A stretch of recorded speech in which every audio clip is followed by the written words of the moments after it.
Welcome into another episode of the Laurences Network podcast, guys. This is the first time ever that we're doing a part 2, and it's for a very specific reason. We recently had on, it would have been a year and a half ago, we had Laurence, Malyon on, where at that time he was scaling Danini. He'd scaled it to about 150k per month, and since then Laurence has exited that business. He did scale it beyond 150k per month. He exited that business and he's now building new businesses from scratch, and I thought would make for a perfect part 2 to come on, break us down what kind of happened after that 150k per month mark, all the kind of lessons that have came with that partnership and business as well, and have an amazing conversation because we literally speak every day anyway, so I'm sure this is just going to naturally flow into a typical conversation. So first part 2, that's a bit of a label. Boom, on the pedestal. Very kind. Yeah. So what's happened since that point?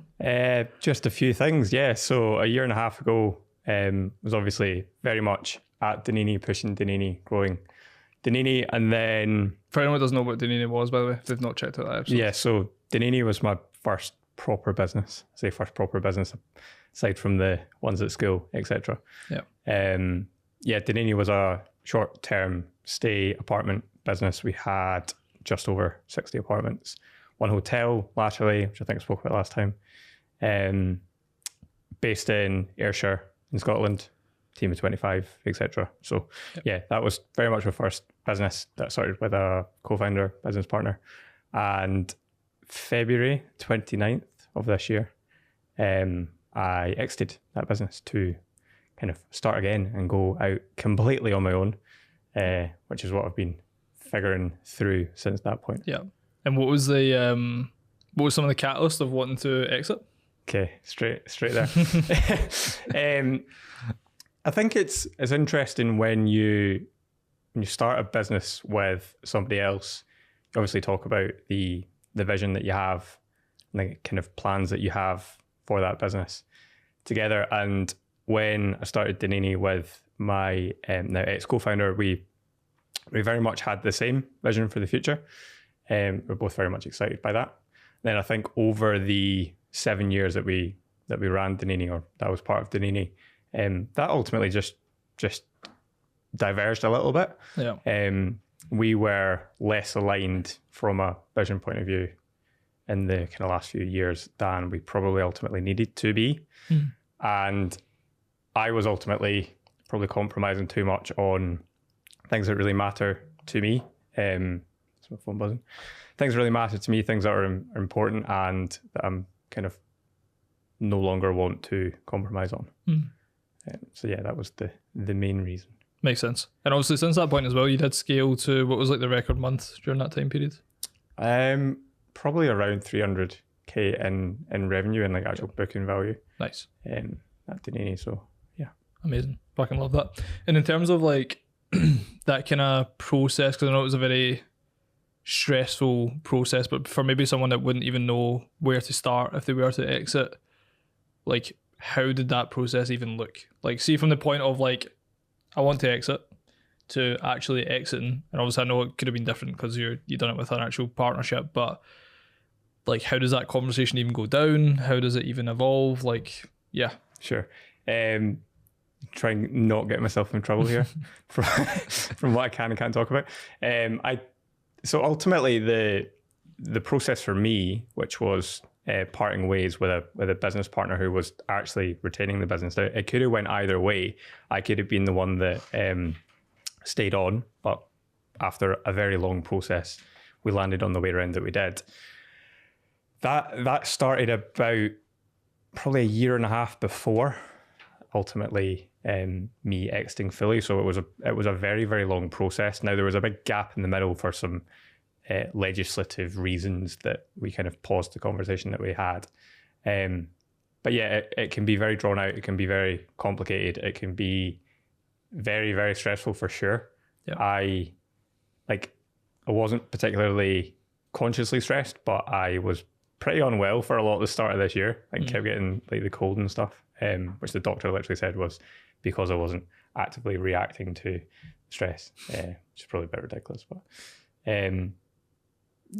how would you actually navigate the process of? Yeah, I mean, of like exiting? my thought process behind this question is that there's going to be plenty of young entrepreneurs just now that maybe they haven't exited before, but they will at some point in the future. And if there's anything that would help them prepare for that, or even just give them an understanding of what it would actually look like at some point in the future. Yeah, I think so. If you're exiting a business in general, and you're like every partner in that business is selling the shares fully, it's probably a slightly different process. You'd probably get your business valued by an external party. You'd maybe look at competitors that you have or people like up and downstream from you. So maybe your supply chain, your customers, and see if anybody there would look to buy the business.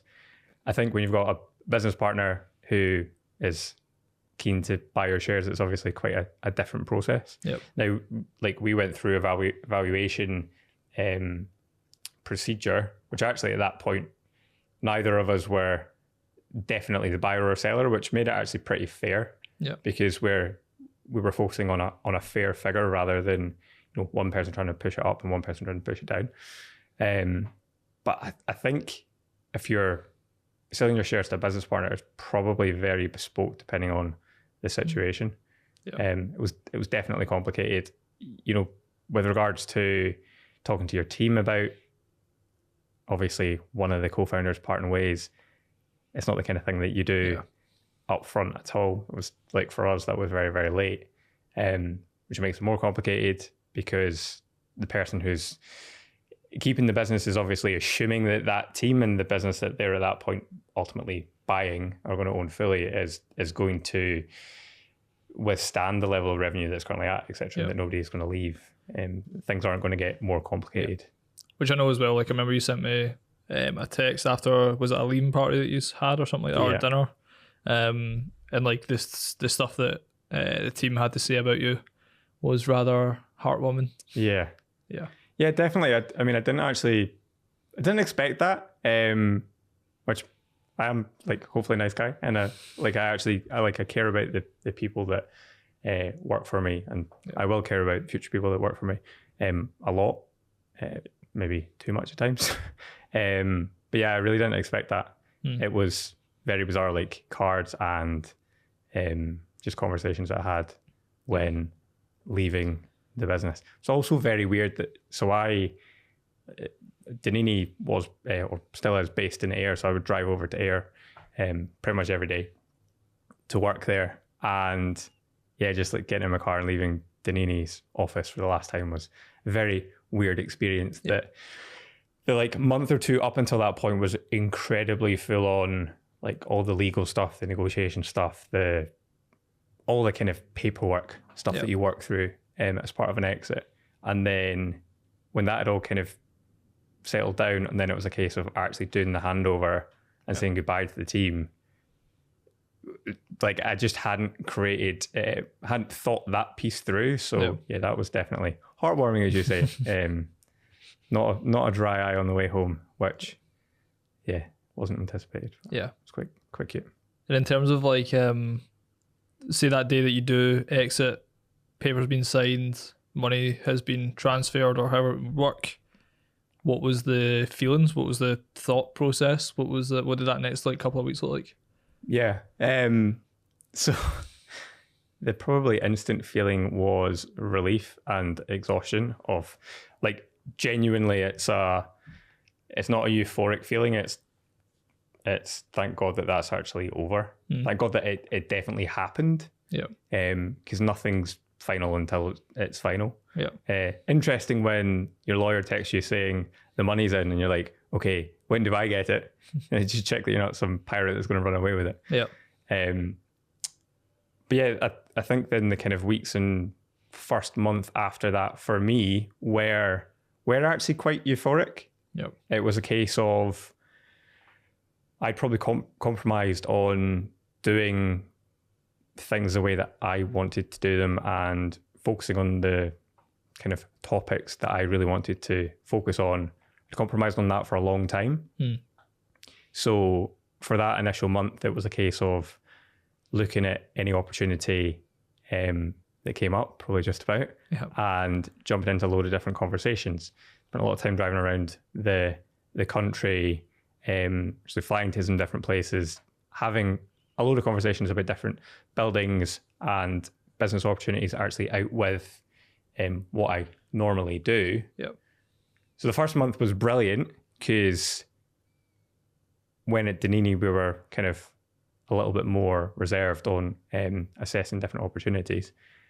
Then quite quickly got overwhelmed, to be honest, because it was a case of like less filtering on the opportunities that we assessing all these opportunities, and then having to actually work through them, analyze them, go back to people on them. So yeah, second month was probably a bit more kind of overwhelm, and then probably bed into it a bit and got a good balance. And like fast forwarding to today, I'm so glad that I've hunted down those opportunities I have, because we've got a pipeline of like really incredible developments that are the best that I've ever had anything to do with. Yep. And tie that to the new brand that we've developed that's hopefully launching in the next kind of week or two. This podcast about in a month and a half from this recording. Okay, so definitely record. definitely launched by then. Yeah, kind of tying that all together. It's not been the 6 months that I thought it would be necessarily. There's been like real highs and there's been periods of overwhelm. Like I don't have a full and complete team around me anymore. Danini, we had 25 people to support. So yeah, there's been a lot of kind of change and challenge. Yep. But I'm so grateful to have been through that. And honestly, like what we've pulled together now, what we're launching now is the best that I've ever done. I can confidently say. When you like reflect back in Danini, and obviously you've still played a massive role in like YNL and the Immortals, you've been at every majority of sessions rather than every session, but every session that you have been at, John? No, absolutely not. But like at the sessions you have been at, you also took a masterclass as well, where you helped a lot of the guys from an aspect of leadership as well. I think a lot of that started to stem from probably the lessons that you learned probably during your time at Danini. What are some of the things that really stick out to you that you're maybe going to do differently this time round? Sure. So I've actually touching on something that we started with earlier on. I think regarding the people that we work with in business is a very real lesson from Danini. Now, a co-founder was exceptional at so many things that I very much am not good at. Yep. I'd be completely talking shit if I didn't say that. Yep. But I think with regards to people often ask me, like entrepreneurs in YNL and other kind of young entrepreneurs ask me, would you have another business partner? Or what do you think makes business partnerships work? We've spoken about it a lot. I think it really comes down to two things, which is your vision alignment. Now, you don't have to be completely aligned, so you don't have to have the exact same vision, but your compatibility from a vision point of view. Yep. Now, I might have a much more ambitious vision than a business partner, but as long as the business partner is on board with that and is excited by that, and it's not quite how they see the world, but they're not in opposition to it, then that's that box ticked. And the other thing is completely uncompromised values alignment. So that's not that can be a little bit different. That has to be completely in alignment. And ultimately, at the start of the 7 years, maybe I had that with my co-founder at Danini, but at the end we didn't. And it's not saying anything bad about him. It's just the kind of the facts behind it. So I think that would be a real lesson.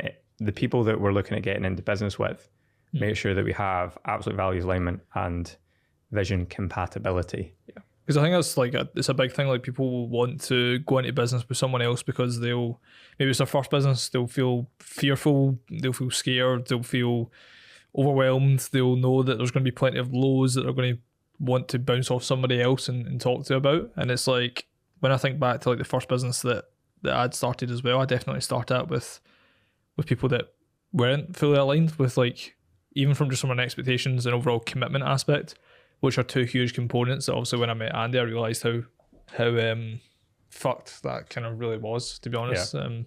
But I think that's something that, like, when I look at me and Andy, our visions are super aligned now, but to begin with, just on that point of like, they might be different, but that like different pieces, as long as they sync up. Yeah. And there's one that's like a greater vision that you push towards. So like, for example, for context, I'm definitely someone that was like, when I sat down with Andy and Five Guys and convinced them to become a co-owner of YNL, it was like, I wanted like billionaire status. I wanted to impact millions of lives. I had like humongous goals, whereas Andy was much more reserved. Sure. And it was like, but Andy being reserved then bought into that vision. So like to begin with, we weren't super like fucking like the exact sync up lock in, but through that, like that greater vision, he then bought into that, and then he's put a huge role in obviously making that a reality, which I think is probably a real time example of what it is that you're referring to from like a vision alignment standpoint. It's not always going to be perfect to begin with. Yeah. But as long as someone buys into that vision without feeling like they're compromising, like Andy never felt like he was compromising on the things that he wanted. He knew that he was going to get the things he wanted. But like having a bigger goal beyond the things that he wanted was only going to benefit him, as opposed to it like being detrimental. Yeah. It's also your responsibility as that kind of visionary leader to help him kind of see the world or how the world could be. Yeah. But yeah, definitely the compatibility piece is important. I think also another thing would be over communicate. Yeah. And again, you've just demonstrated that there. You and Andy have obviously had the conversation so that you are now completely aligned from a vision point of view, which a lot of business partners, a lot of people in business, a lot of people in general are just kind of shit over communicating or communicating enough, which is why I'd say over communicate. Jumping back to the business partnership piece quickly, again, I think a lot of people will reference, I've got into business with this person, or I'm thinking of getting into business with this person because I'm really good at all this stuff and they're really good at all of this stuff and we're just so different. Like, honestly, I don't think that matters at all. You could actually, from a technical skill set point of view, you could have the exact same skills or you could have completely different skills. That bit's not actually critical to it working on a macro scale anyway, like macro time horizon, if the vision and value bit's not kind of figured out first. Yep. Probably if you have your vision and value piece ticked off and you have different skill sets, that would probably be optimum. But I don't think that's critical. Whereas obviously the first bit, I would say it is. Yeah. So like, walk us through that then. So say like me and you, for example, we're both visionaries by like definition. Andy's obviously much more of like an integrator. Yeah. Say me and you also would be aligned values wise. If we're in business, also would align the vision as well. How would you see something like that working if we were similar, as opposed to, because it's very easy for people to visualize, right? Like, you know, a visionary and an integrator working together, it's very easy to see those puzzle pieces kind of slot together. But why do you believe that it could work pretty well as long as the vision and values are nailed? Even if you have similar skill sets, you still believe it would work. So like, what's the thought process around that? Why would it work? I think the point is, if your vision and value is compatible, then you'll stick with it and figure out the other shit.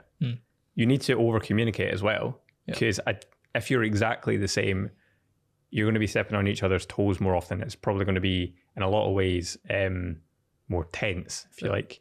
You're going to piss each other off. But as long as you're over communicating that and you're both focusing on like the bigger picture with positive intent and you trust one another, then that definitely can still work for sure.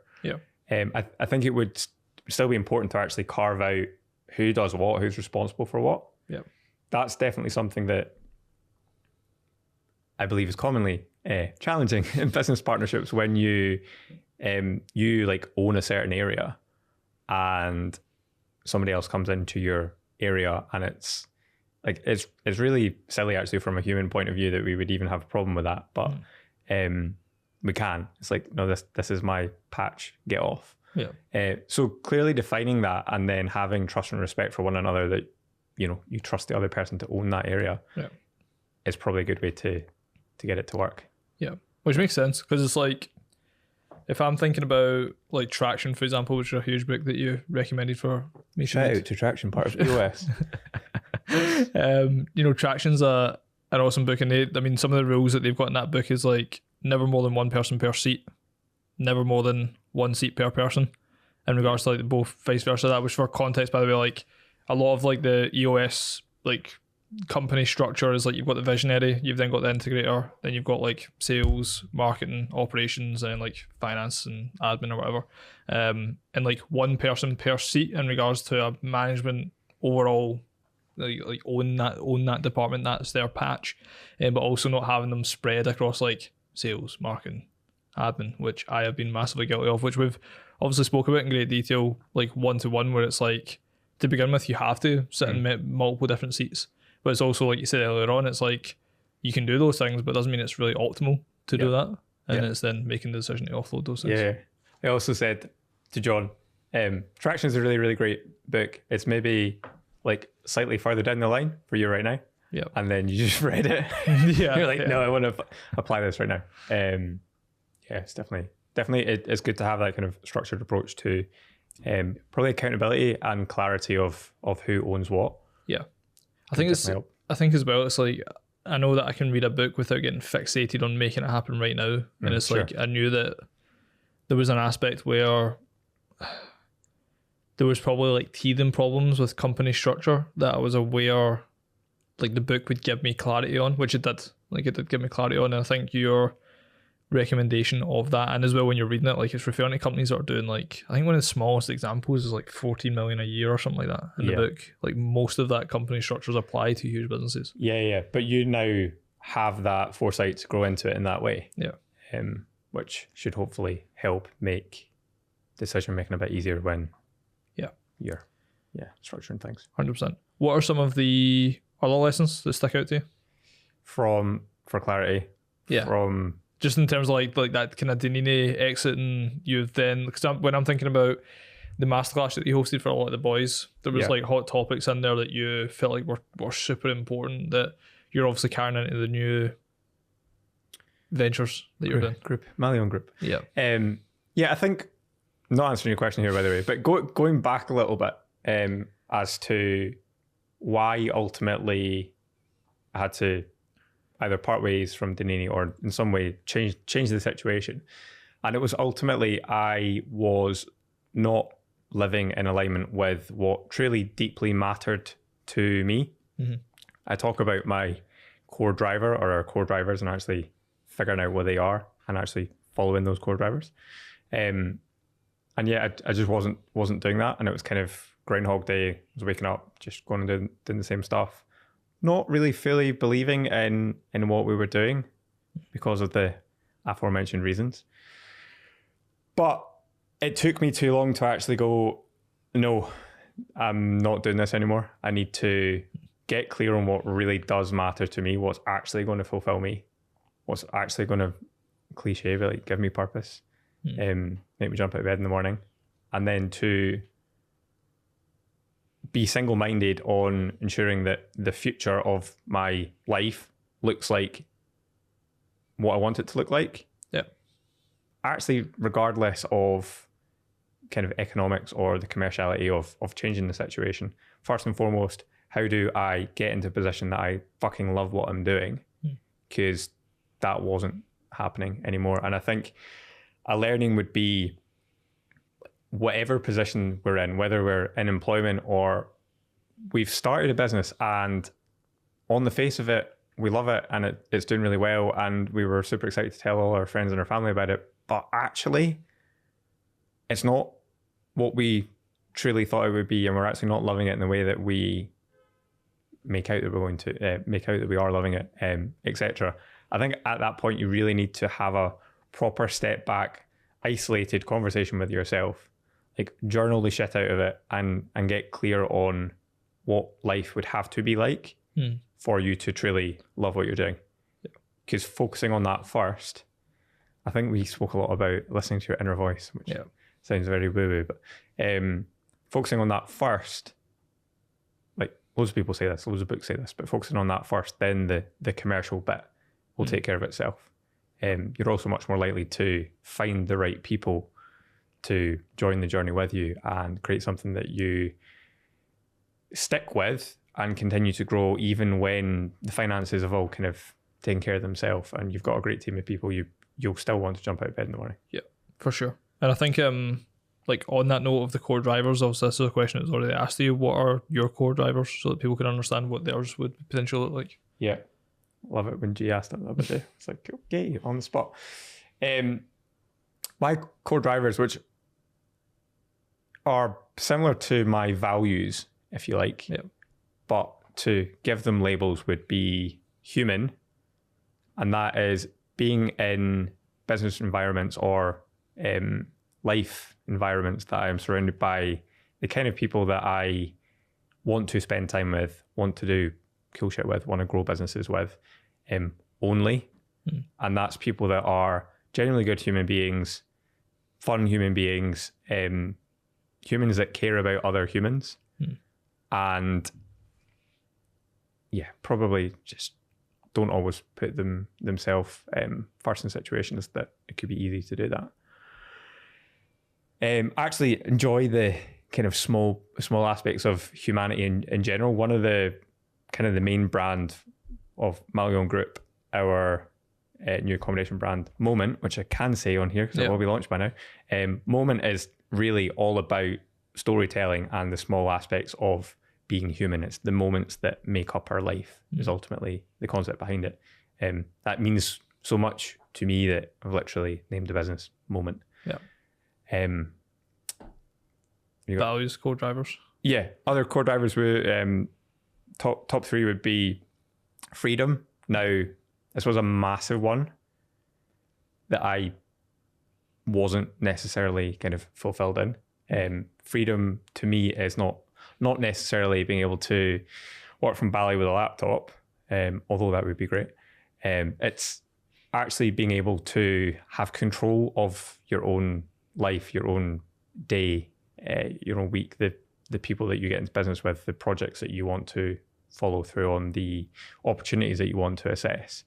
But it could also be freedom to, on a Thursday, not work because it's Becky's birthday or whatever. To actually retain that freedom bit is really, really important. I think probably linked to freedom would be flexibility. I'm never going to be the kind of person that does anything great from being chained to a desk Monday to Friday, 9 to 5.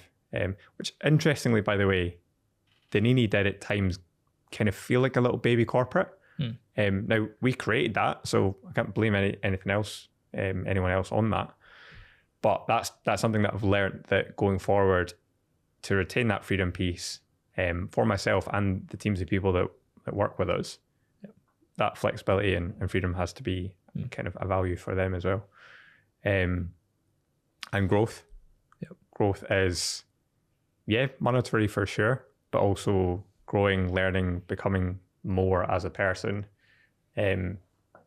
like working with people such as yourself and actually seeing you grow, and businesses that I've invested in, watching them grow, individuals grow, like Becky, Beyonce, etc. Like watching other people around me grow, fucking love that. But yeah, of course, there's a commercial element to it that if I'm not growing, I just get very, very bored and feel very stagnant. And probably then actually beat myself up too much and it gets quite negative. So we'll stay away from that and make sure that we're growing. So yeah, kind of combining those three core drivers when you are building out your vision, which would be the next step on the process we've actually developed out. It's quite handy.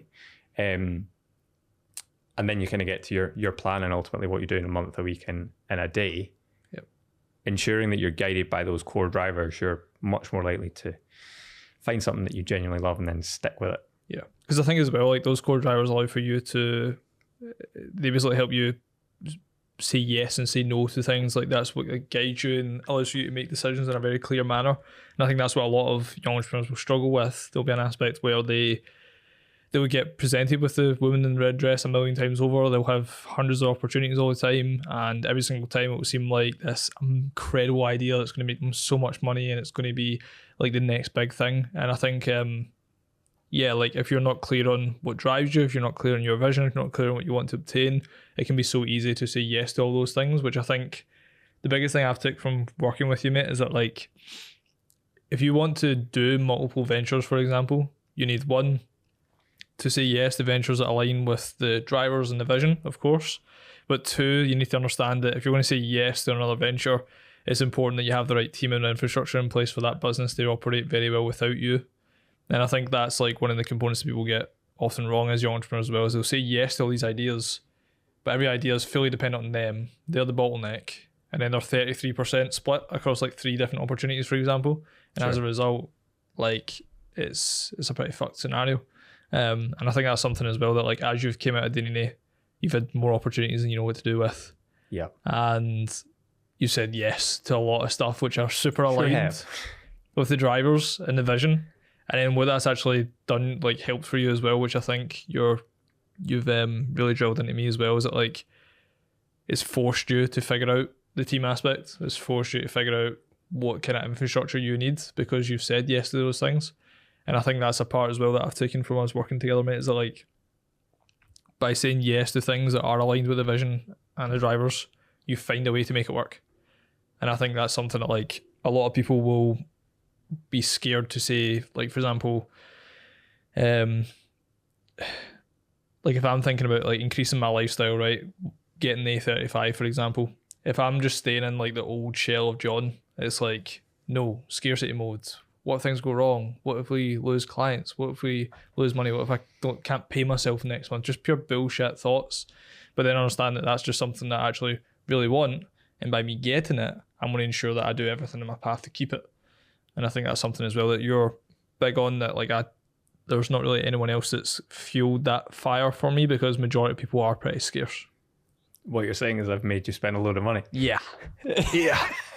Maybe get an A35. Yeah, I think if you level up your lifestyle, then you're going to make sure that you can stay at that level. Yep, for sure. That's what I tell my mum anyway. there's good reason in it. Yeah, there's a few things that you've said there I think are probably worth talking about. So I've mentioned to you the whole unfocused founder concept. Yeah, and I think that it's really important when you talk about like the team around you, kind of talking about structure, etc. I've realized that very entrepreneurial people that want to and almost need to pursue a number of different opportunities, and that's where their skill set lies, can quite often be turned off by the common way of the way that we need to do things, the way that we need to run businesses, the way that we need to focus on one thing until successful, whatever they say. Yeah. And I actually have learned that for me, what works is probably not that. It's focusing on what I am genuinely good at, which is a small number of things, and then find really great people that are good at the other stuff and give them the right amount of freedom, the right blend of freedom and accountability, treat them really fucking good. And then you can maybe actually alleviate yourself from the day-to-day bit that for me, that's not where my strength lies, allowing me to go and pursue other opportunities, which is like, that's what I love to do. That's what's really, really good. And hopefully holistically, at the end of the day, we have a group of great businesses that have great people within them that works really, really well, rather than me figuring out how to cram myself into this type of business structure or type of owner, managing director type person that I'm actually not. And I don't know if this is a learning or just something that I probably talk about and preach about too much, but I think that more startup entrepreneurs, scale-up entrepreneurs need to appreciate that and understand that actually they don't need to do things the way that everybody else says that you need to do things. Yeah. They don't need to do things the way that the majority of books or business textbooks are written. That if you can find out how to focus on your like what you're uniquely good at and bring the right people in around you to do the shit that you're not really good at, then you're not being lazy, you're not kind of hiring early, etc. necessarily. It might actually be the best way of you achieving more in a medium to long term. Yeah, which is like one of the things I've taken as well from what we've spoken about so often is like leaning on the things that you obviously spoke about values, but it's like lean on things that you're great at, but also lean on the value side of things where it's like there is certain aspects that you're really going to value and get a lot from that other people aren't going to really care about. And it's like that inner voice piece is kind of what links to that, where you're able to actually listen to that inner voice, listen to those values more and lean into that stuff. And I think that's something as well that like, that was kind of what drew me to working with Phil as well. Like I remember Phil put up a piece of content and it was like, I'm doing a masterclass this evening and I'm just planning out the presentation just now. And I was like, what?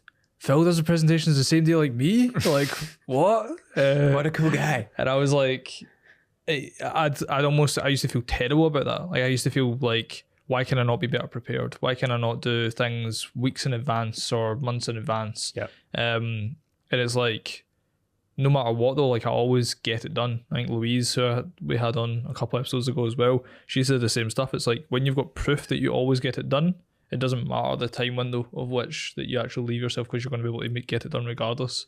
And I think for me, prior to seeing like Phil post that story, it was like I'd actually boxed myself off to making sure that everything was done a week in advance and trying to create that same level of urgency, which naturally just brought, like, I would just spend longer on things. I would do more practice runs that weren't necessary. I would make more tweaks that just weren't really actually improving anything. It Sure. was just doing it to do it. Yeah. And like leaning more into the fact that like I'm someone that plays better with my back up against the wall. And then how that could leak into other areas as well. It's just allowed for me to be way more at peace with things that used to take up headspace, which I think is the main thing that I've taken from you as well. Also, interestingly on that, the way that I would prepare for like a presentation or a proposal, or if I'm like pitching for a building or investment, would be I'm like fucking over prepared. Yeah. Like strangely over prepared. And I actually will practice delivering that presentation or whatever the thing is a number of times so that I can like understand like the nuances of the way that I've delivered it, and like, or are they going to find that bit funny, etc.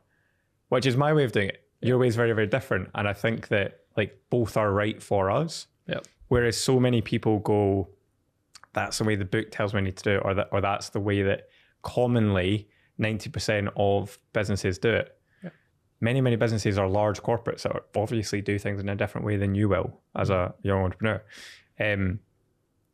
I think as well, we've spoken about this before as well, with like mentors, advisors, actually even makes me think of my parents. We need to appreciate that people in our world who are there to advise or mentor or guide are there for that. They're there to advise, mentor, guide. They're not there to make decisions for us. And I've definitely been bad in the past with mentors at having a point of view that I very strongly believe in on something, getting a mentor's opinion on it, which is very different, and going, oh, they must know better. Now, you've got to be respectful of the fact that if a mentor is a good mentor, they're probably quite a few steps ahead of you. Yep. They will have great experiences bringing them to that point of view. But it is advice. It's down to you to blend that advice with your beliefs in the way that you do things and your experience and other people's advice to actually choose how to go forward, rather than just kind of nodding and completely changing what you're doing because of one person's. Yeah, which I think as well, like you start to learn what type of mentor, advisor, coach you prefer or you work best with. Yeah. And it's like, for like probably coaches I've had prior to Phil or prior to like you advising with YNL, for example, coaches I've had before have been super stern, super brutal, super this way or the highway, and it's like no room for discussion or nuance. And you know, there's almost like being like ego involved as well, that like I've just recognized that like that type of coach or mentor like isn't like doesn't work for me. Like I don't. I value discussion. I value the ability to be like, Laurence, this is what we are thinking about doing. What's your thoughts on this? Can we bounce ideas off this and get clarity on it? And also, when I need you to be like brute force Laurence and like, by the way, like this is really not a good idea and this is why. Once again, like you're going to tell me why, which then I'm able to challenge and unpack and question, which then once again leads me to my own decision. Whereas a lot of people don't do that either. So like they'll get a brute force, like this is the fucking way to do it, it's this way or the highway, and then they do just shut up and they don't challenge it, even though they've got niggling beliefs and thoughts that's like, but is that always that way? Like when I reflect back, I was speaking to Harry McDonough, who runs a fucking awesome econ brand last night, and it was like, you know, when I first came into business, like BNI was the biggest network, 48,000 members. And it was like, I remember I decided I was not going to go to BNI anymore and that I was going to start learning how to run paid ads. And I remember them all thinking like, why would you do that? Why would you do that? Like, this is the best network in the world, man. This has got 48,000 members. And it's like paid ads single-handedly generate us, like, I mean, this month so far, it's like close to over like nearly 200 leads. I want to say, I've not checked the numbers in like a few days. And it's like, that's just through paid ads. Compare that to like what I would have generated through BNI if I was still there fucking 3 years ago. It's like, once again, like people can give you advice and at the face of it, you know, they can give a lot of proof to why that's the way. Yeah. But it's your job to essentially challenge them on the things that you're unsure about so you can gain the clarity you need to then once again make the best decision for you, not just say, cool, whatever fucking Bob said, it's gospel and I need to take it and implement it. Don't always have to listen to Bob. I think that's the point. It's a way that you can go, and I'm sure it'd be a great way as well, but you, like, it's your business that you're leading. You need to ultimately make the decision that you, with your inner voice, agrees with, rather than just kind of bending over to someone else's point of view. Yeah. How do people work on this shit? I think it helps if you have a real awareness of that. So if you have a mentor, an advisor, maybe an investor who advises, even I referenced parents there, by the way. Now, I actually am fortunate that the kind of relationship I have with my parents, or definitely had with my parents growing up, was one of, I will very much come to you for advice, or I will very much be grateful that you're giving me advice. But we all know that this is advice and that I won't necessarily listen to it. And if that's the case, if I don't listen to it, then that's cool. Yeah. Like that's almost respected. So yeah, whether it's parents or mentor or whatever it is, just try and reflect on yourself and go, do I too often bend from what actually really matters to me, almost to appease this person, where you don't need to do that. And you probably don't need to explain yourself for choosing to go a different route, but be a great person and over communicate and explain to them why you're going a different way. And if they're a good mentor, advisor, etc., then they're going to get on board with that, and they'll probably learn from it as well and say, all right, okay, that's not an area that I'm going to approach in the same way again. Yeah. We've had that. You guys are actually really good at disagreeing and explaining why you disagree with me on certain things, which is, I'm not then an arsehole that goes, no, you need to do it this way. Yeah. No, I'll push hard on points that I think you really, really need to assess. But there's then a kind of appreciation that it is your business, that you have to make the final call. Because I think it's like the best mentors, advisors, people that I've worked with that I've really got along incredibly well with, is that whenever I've challenged, it's not been like you said, super stern, where it's like, no, this is the way. It's like the people that I've worked incredibly well with is that like whenever I've challenged or shared my thoughts, usually off the back of them asking me for that feedback, they then look introspectively like, like I wonder why that actually made John feel that way. The same way that I would as well. Like if maybe something hasn't aligned with me, my first thought isn't, I'm going to tell Laurence I disagree with that. My first thought is, why did I disagree with that? Yeah. Like, where's that stemming from? Like, I try and understand it. I don't just spew like, no, that's wrong, and I don't know why, and I can't explain to you why. It just doesn't sit with me. It's like, getting actual clear on the communication piece as well, which comes back to one of your other points. Yeah. I think to that point, kind of in general learning point, always having positive intent in general. Yeah.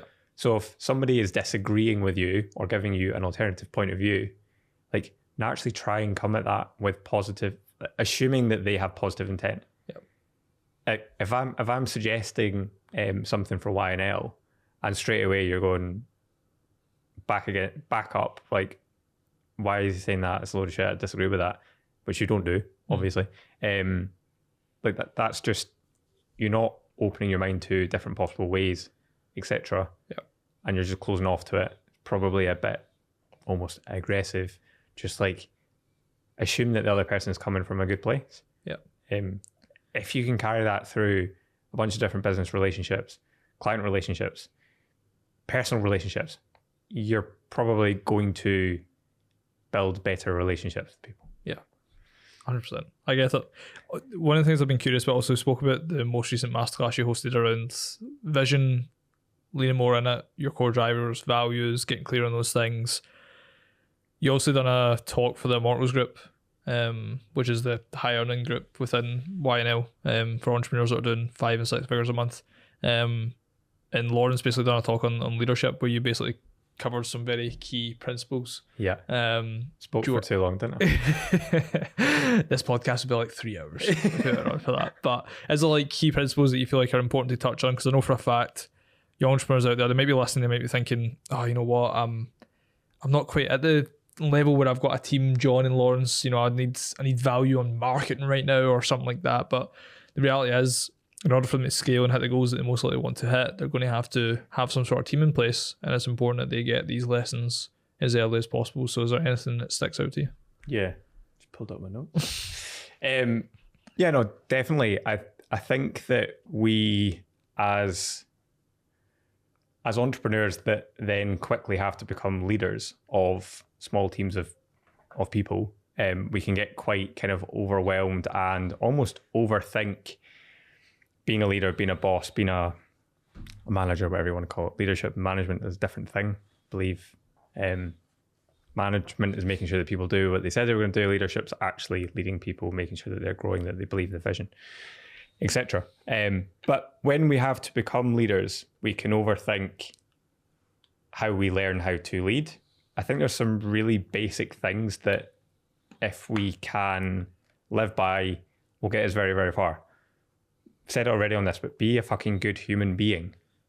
Actually care about your people, understand your people, learn about them as an individual. Can you ask Margaret on a I've really overused Margaret. Can you ask Margaret on a Friday afternoon what she's going to be up to at the weekend? And then can you remember on Monday morning what Margaret said she was going to be up to at the weekend? And can you ask her about that? Of course you can fucking do that. You don't need a master's degree in management to figure out how to do that. That's just something that you, like, hopefully you've naturally got it. If you don't naturally have it, then you probably need to try and develop that kind of thing. That's such a basic thing. For example, like, share a little bit about yourself personally as well. Like, I'm more than happy to talk about Becky and what I've done at the weekend and like my family, etc., with our people. Now, for a lot of people listening to that, they're probably going like, that's a step too far to have that kind of personal conversation with my team. I personally don't agree. I think if you can show some, it's not even vulnerability, if you can just show some humanity with your team, they're more likely to trust you, they're more likely to share with you, and you're more likely to build a proper relationship. So yeah, that's like a very basic starting point. Yeah, because I think like there's a good quote which is like, people pay for the result but they stay for the relationship. And it's like, for a lot of people, they'll opt into a job for the pay, or they'll opt into the job for maybe because they think it's cool, or maybe it's what they've always wanted to do. But the reality is, like, they'll stay because the relationship is immense with either the rest of the team or the leader. When you hear a lot of people as well, like when I was growing up, I heard it very often that people were leaving because managers were cunts, or because leaders, like, because things weren't clear, or because they hated their new role, or there was like always some sort of reason for them leaving. That, in all honesty, it's like, when I think about the relationships that I'm building, it's like building them for decades. And as well, like my mum used to always say, like, even as an employer, you have a duty of care anyways. There's a aspect where it's your duty to care for your team. And so many people are so fixated on like, yeah, but how much do I have to care? And it's like, it's the wrong question, man. Like, you already know how much you should fucking care. You should already care about your team. You shouldn't have to have a fucking measuring stick on like, yeah, man, I should care this little bit amount and I should help the employee a little bit with this part or whatever. It's like if you actually just fucking dismiss that thought process that there's a fucking measuring stick and instead you just do whatever you can to help the people that are basically driving the whole fucking business forward, then yeah. I'm kind of laughing because it's like those kind of people that would ask that question are not really the kind of people that I want to work with. Yeah. You know, if you're actually going, what's the level of care that I need to give? Like, is there a legal requirement for the amount of care I need to give? Yeah. Like, fuck that. That's just, when I say that one of my core drivers is human and being human, it's like not that. Yeah. You know, staying away from those kind of people. I think a few other things that we spoke about in Manchester. Over communicate. Yeah. We've spoken about this a bunch as well. Making sure that you give your team, your partners, clients, whatever, just massive context. So if you're changing direction on a certain point and you've been thinking about it all day or all week, or you and Andy have had a bunch of conversations about changing direction on a certain point, and you're to tell your team in a half an hour Zoom call, then you need to appreciate that you've had so much more time to process that and really think through the ins and out of that than the team that you've kind of just hit that with for half an hour. So really giving people depth of context as to why we've made certain decisions or just in general, good stuff and bad stuff. Over communicate as much as possible. Try and bring people on the journey with you. Yep. So if you're considering changing direction in a certain aspect of the business, can you let them know upfront, by the way, we're going to be having conversations over the next month about changing direction in this aspect of the business. We'll let you know as we talk it through. If we decide not to change direction, we'll let you know as well. And then you keep them up to date with that. A way of kind of technically achieving this, by the way, that we implemented at Danini was a weekly business update meeting that there was reactive components, and actually we quite often had to go back and try and cut reactive elements of it back out. But ultimately should stay very much this is a business update from leadership for sure, but also from everyone within the business to kind of give their update on things that they're working on. So everybody has real rich context of what's going on, challenges that other people are dealing with, etc. Yeah. On that note, it's like I could see quite a lot of people just like naturally, like say fucking, I don't know, like there's maybe the business going through a downturn, and as a result they don't want to tell their team because they don't want to scare them, or they don't want to, I don't know, they want to deal with it themselves, and they're the leader and they're the boss, and they'll fight that boss and get over it. Yeah, like what would be your kind of thoughts around that? Do you think that's a detrimental thought process, or? This is an easy thing to talk about. Yeah. It's a really hard thing when you're actually faced with that situation to deal with. Like I've been through COVID in an accommodation business where people aren't allowed to leave home. Yep. What I would say is when you try and mask it and like hopefully what you're trying to do is protect your team from the reality of what you're going through. Our people are smart. They're just going to see through it. They're going to, call bullshit ultimately. So respect that and actually give them the context. Be a little bit more open about it. You don't need to tell them the complete stark reality of a shitty situation if you're in a very, very shitty situation. Yeah. But don't treat them like idiots. Like they're going to know that something is up if there's something up. So I would try and be open as much as you can, raw and authentic as much as you can. I've definitely not always been good at that myself, by the way, for sure.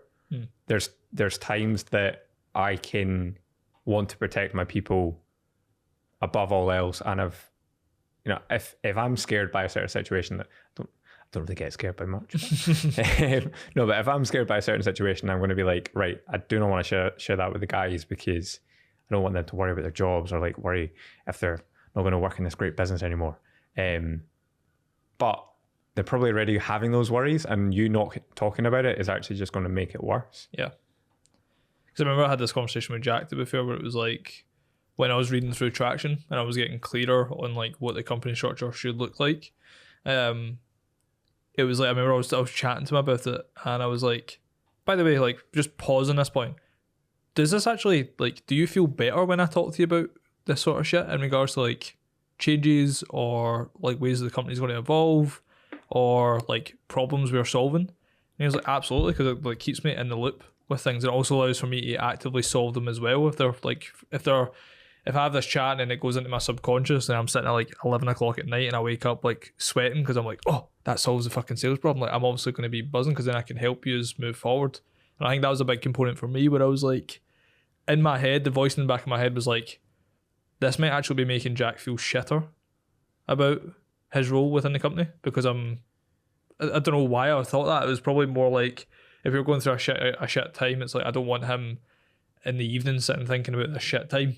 That was like the thought. I was almost like probably wanting to protect him from it. But in fact, like you said, he's so deeply involved in the business. We're a team of 5. Like that's such a small bit. Obviously, he's going to know everything that's going on. He's not fucking stupid. Yeah. And he's also so deeply in tune with like every meeting we have. He's able to see everything that we're doing, the numbers, the number of leads, number of sales, like everything. Like clients churning, like he sees it all. Yeah. So it's like, what is there in actually like hiding like that shit? Like there's just no benefit to it. And when I actually asked him it, and he was just like, 100% it makes me feel better. Like sitting in the dark is like one of the worst components, and it reminds me of like when Uber started dominating taxis, like black cabs, because the one change that they made was that Uber literally told you when the fucking Uber was going to arrive. Never knew when the fucking taxi was going to arrive, and the cancellations like difference of Uber versus taxis was fucking night and day. And it's like people benefit from having context. Yeah. It's a shame that Uber now cancels more than a black cab. Do they? I wouldn't know, to be fair. That's a topic for another day. Yeah, no, I think that's a really good point. Also, talking to Jack about a certain issue, like Jack might have a really good idea. He in his role actually has a bunch of data points and a bunch of content. By data points, I don't literally mean data points, by the way. I just mean like conversations with clients and on the ground context that you don't have anymore. So actually bringing Jack into a certain problem is a smart thing to do from a business point of view, because he's a driven person that cares about what you're doing. He's bought into the vision because you consistently communicate the vision. Yeah. And he's going to care about trying to make a solve in that aspect of the business. So it makes sense to actually share it with him as well. 100%. Is there anything else on that? I think the conversations you're not having is kind of similar to what we're talking about here, but basically if there's someone in your team that is doing something that doesn't meet the standards that is expected of that role, or isn't doing things that they need to do to help the whole business and their colleagues, and you have witnessed that and you don't actually have a conversation with that person about said thing, then you need to appreciate that at that point, it's no longer the team member's fault. It is actually your fault as their leader. Because if you've not had some form of conversation, and I don't mean like an aggressive pull-up conversation, but a conversation with them to highlight that they're not meeting the standards or that they're not doing what needs to be done for the other people in the business, then it's just going to keep on happening and it's going to get worse and worse and worse. And actually that lack of accountability, if you like, is going to make them just take their role in the business less seriously. It's probably going to make them enjoy their work less. It's actually going to make them more likely to leave. They've massively accelerated a huge point there. But the conversations that you're not having is something that as leaders we really need to check ourselves on. I, again, have not always been particularly good at this. I can naturally be a bit of a pleaser. So if there's a point that I don't want to upset someone in the team, or I don't want to be awkward. And actually, there's a bunch of stuff they're really good at. It can commonly come up if there's someone in our team that's actually a star in a load of different ways, but there's one thing that they do that really pisses off the rest of the team, but you don't want to kind of rock the boat. Again, you need to look within yourself, and I appreciate that you're actually making the choice for that thing to continue. And when it gets really, really bad is if someone in the team, I know that they're not hitting the standards, or they're, say, sales calls, they're not doing the sales calls, the volume of sales calls that needs to be done. And I'm chatting to you just casually, and I'm like, oh, this person's, they're not hitting the calls. It's really pissing me off. Okay, I'm being passive aggressive because I'm talking to you about it, but I'm not actually having the conversation with them about it. And I'm not giving them the opportunity to improve. They might come back and say, look, I just need help with these. I need help with these sales calls. I'm not hitting the volume of them because I don't actually know what I'm doing on them. You're not giving them the opportunity to do that because you're not actually confronting the issue. Yeah, because I think there's two components to this. It's like the weight of like unmade decisions, and then also the like natural compound effect of like resentment that just starts to build up, where like one of the things you said in Manchester, which I resonated with, was that, if someone's not doing their job properly, they should actually leave naturally, because they'll realise that there's just not the right role for them, or that they realise they're not meeting the standards that are set. And even through like a kind of like couple of warning process where you actually have conversation with them, whether it's just in a calm manner or not, like they should be almost getting to a stage where they realise that like this actually which might not be the right role for me, and they should almost like leave naturally. And I think that's like one, you're like the peace of mind of not sitting on fucking decisions all the time and just letting it take up headspace. But also when you build resentment, that's where it's so fucking easy to just like pull the trigger on, I fucking had enough, you're fucking out. And then they're sitting there like, I had a fucking dinner planned with my missus the night because I thought this was like, like they're just like not even thinking about it. Like it's not even a thought. Yeah, that to me is just completely unacceptable. As a leader, as a human being, that's just completely unacceptable. Now, don't get me wrong, if somebody has done something that is like completely ridiculous, then of course there's conversations that have to be had with certain people that's like, sorry, you can't be part of this business anymore because you've done this like complete inappropriate, illegal, whatever thing. But at the point that somebody is just not performing at the standards that is needed from the business, possibly to a really big degree, maybe they're really performing really quite badly, at the point that you don't do anything about that, you don't have any conversations, you don't give them any opportunity to improve, and then you just sack them, like, you're not a leader, you're not a good business person in general, because you're going to churn through people. And without great people that stick with you and that grow with you, you're not going to build an empire if that's what you want to do.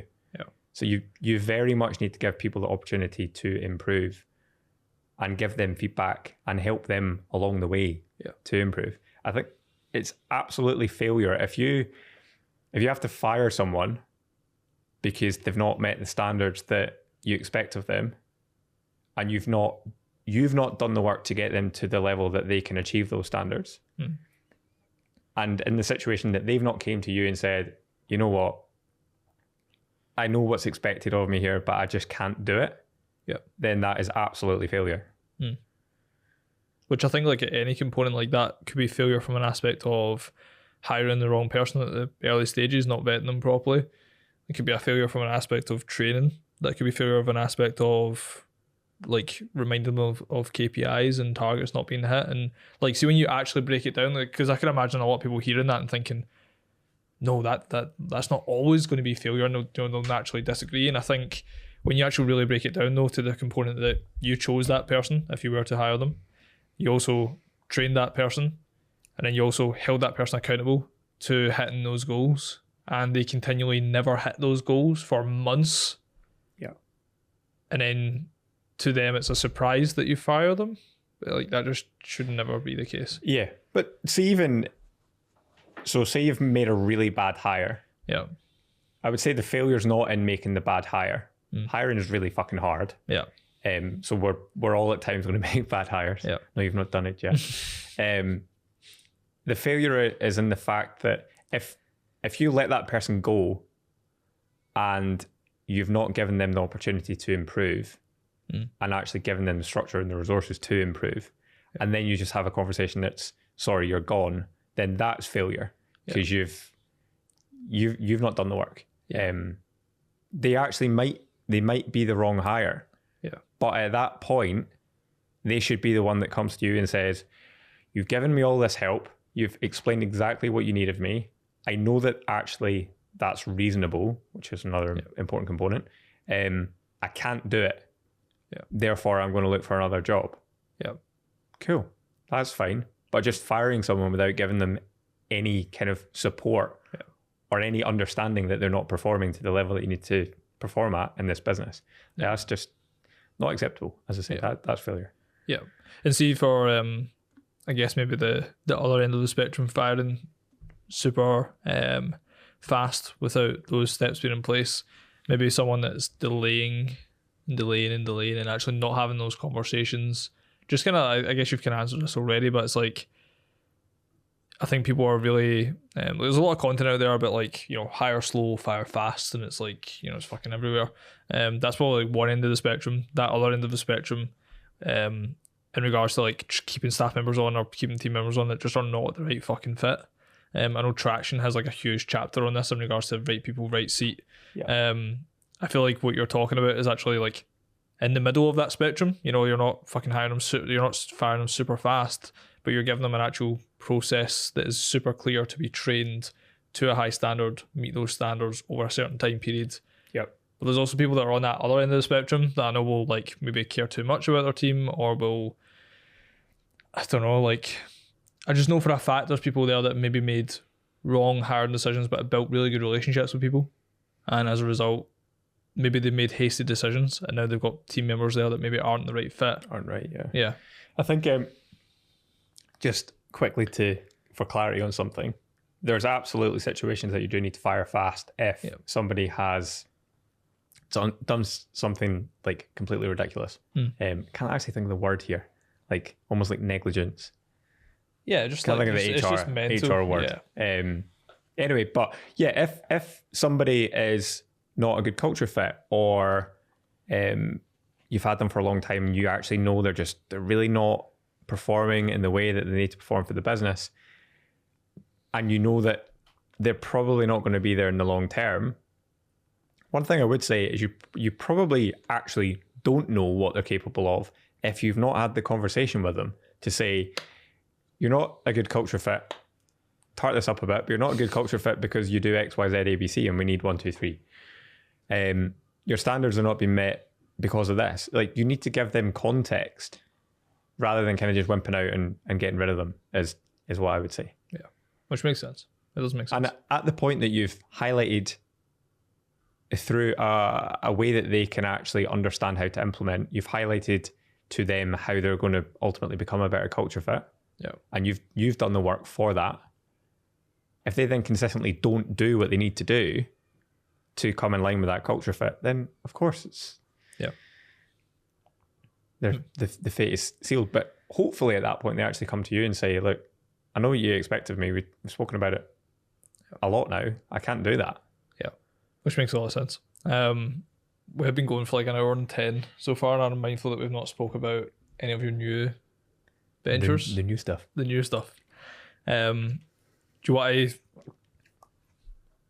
to touch on it a bit more? Yeah, so if this is going in 6 weeks, hopefully a lot of this is out there already. Yeah. But so ultimately the holding company across new businesses is Malyon Group. URL is malyon.group. Nice. No .com, no .co.uk, we're cool like that.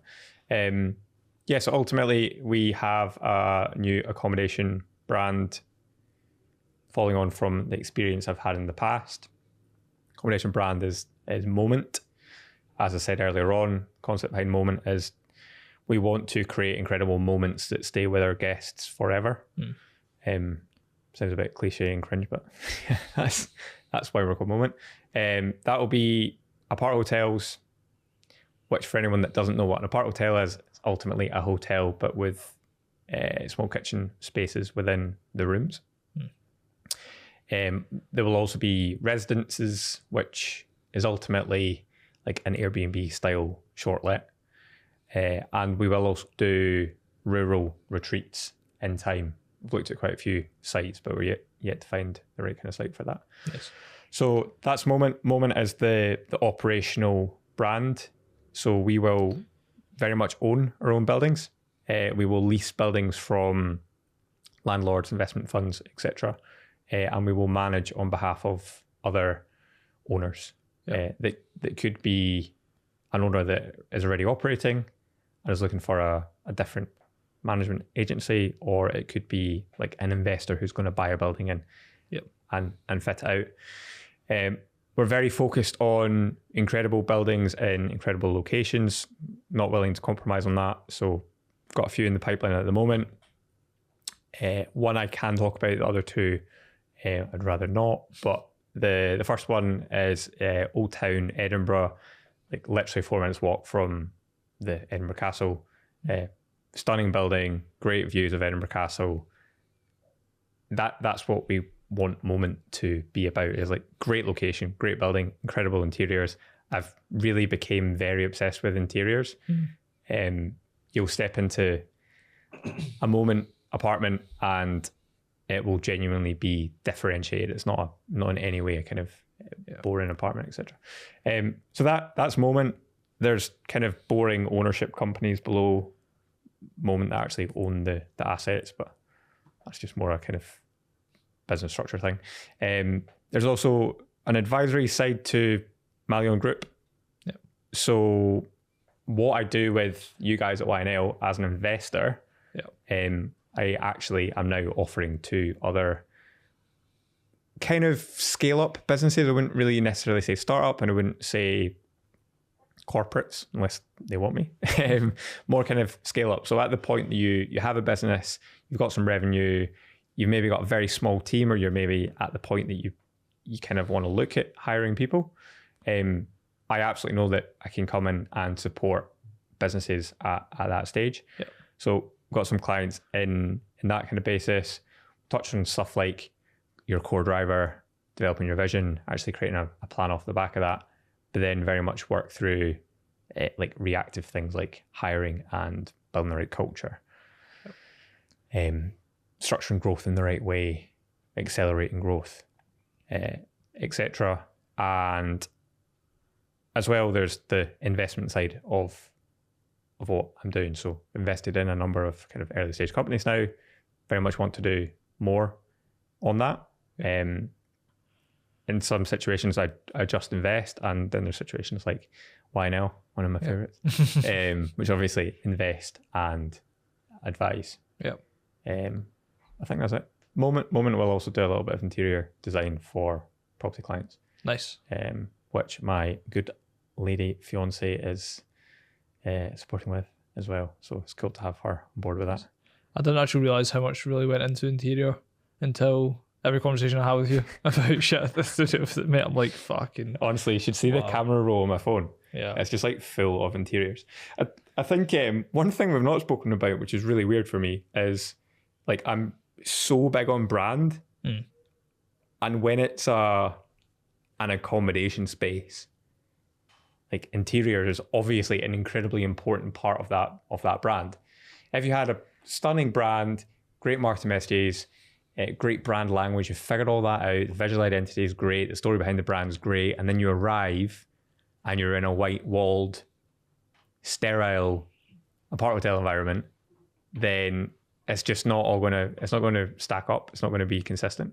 So the interior bit is very, very important. That's why I'm so kind of particular about it. And I've really loved that, because Moment and this kind of new model, which is more focused mainly on apart hotels, gives us a lot more control from a interiors point of view than my previous business, which was much more individual units that typically you'd have to kind of put up with the way that they were. Yeah, which makes a lot of sense, because something about branding, something you've touched on so many times, that a lot of people can just kind of like put by the wayside, which like I'm sure we both understand that like that aspect of like you really do need to actually like in those early stages create something that is genuinely going to be profitable that people genuinely need, because a lot of times as well we can jump into businesses that are just things that we like little make up ideas and we won't think about any logistics and then just fucking jump 2-footed into it, and then at that point, you know, the business like doesn't actually do anything, doesn't make any money.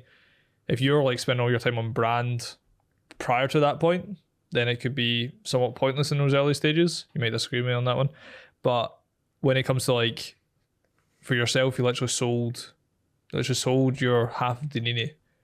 You know that you know how to fucking build a profitable service accommodation company. You literally have done it already. Then of course, like spending fucking so much time on brand, in those early stages and spending so much. I actually feel bad for the people you contact on Fiverr, mate, to get your brand and shit sorted. Oh, that's funny. That's funny. Yeah, definitely spent a significant amount of money on branding, not on Fiverr, as you know, you arse. Yeah, I would disagree with the brand, but I think that we absolutely always, probably at any stage of a business, need to really invest in the right way in our branding and our brand. Now, they're different things. Branding is visual identity, whereas brand is much, much more than that. I think if you see a lot of people thinking about a business idea and getting started, and the first thing they'll do is like put together business cards and try and build a mock-up of a website on Canva or Wix or something like that. That's definitely a bit premature. Yeah. From a visual identity point of view, but you need to get clear on what's your brand personality? What does your brand stand for? What is your brand all about? If your brand was a person, what kind of person would that be? Yeah. You need to get clear on all of those things first. What are your brand values? Yeah. You need to get clear on all those things, and then like the visual identity element will be a hell of a lot easier, and it'll actually be consistent with what you're trying to be perceived as. Yeah. I think a lot of people don't understand brand anywhere near enough, which I like personally I'm quite happy with, because I see it as a competitive advantage for myself.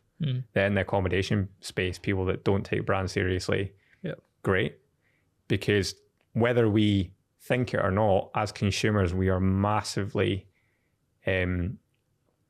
brand massively drives our decision making. Yeah, for sure. Now, it's funny, actually, I had flatmates at uni who were engineers that were like, all that shit doesn't apply to me. I was like, why do you buy the bread that you buy? Oh, because my family always bought the bread. Interesting. Is that an association? Is that nostalgia? Yeah. That is ultimately branding. It's so much more than like color and logo. But yeah, that's very much probably a topic for another day. Yeah, we could end up here. Probably shut. John's like looking at his watch, like, shut up. Yeah, it's what I was going to ask you about, which definitely could result in us being here for fucking too long. I remember when we drove by, was it your hotel? And you were like, I don't understand the fucking branding of that. Moxie. Is it Moxie? I think it was Moxie. I think Moxie have a cool brand. My issue there was the disconnect between the building and the brand. Yeah. And I do, at that point, mean visual branding. Yeah. So there's a Moxie in Glasgow, who hopefully don't reach out and get us in trouble for this. But yeah, it's got like Moxie's logo is like a kind of pink color, quite often a neon pink color. And the building's got like a kind of mustardy, not mustard, like wine red cladding on it. It just clashes. It's horrible. But yeah, that's probably more an architecture thing than brand necessarily. Yeah, potentially. But I'm mindful that we're coming to the end, mate. In terms of like people where they can find you, content on the horizon, do you want to give a little rundown on? Yeah, sure. Find me probably lmalyon.com has like my LinkedIn, has Malyon Group on there. It will have Moment website on there when that's up and running. Yeah. LinkedIn. Yeah. Quite active on LinkedIn. I'm not very active on anything else at the moment. That might change. Yeah, just drop me a message on LinkedIn. I'm very much always up for having a chat with good people. So as long as you're a good person, then let's do that. And content coming up, I'm definitely going to be a lot more active on LinkedIn, working on some content ideas on that at the moment. Want to kind of share the building of these new businesses in in a better way, etc. So hopefully lots more to come soon. Love it, bro. Love it. Well, thank you so much for coming on, mate. That's been absolutely exceptional. Trips, if you're on YouTube, obviously this is like the third episode of the 4 that I kind of teased at the start of the first episode back with Ryan Park. Obviously got some incredible episodes that have been rolling out. We've got plenty more in the pipeline. If you're loving this type of content, be sure to subscribe. Got episodes obviously rolling out fortnightly.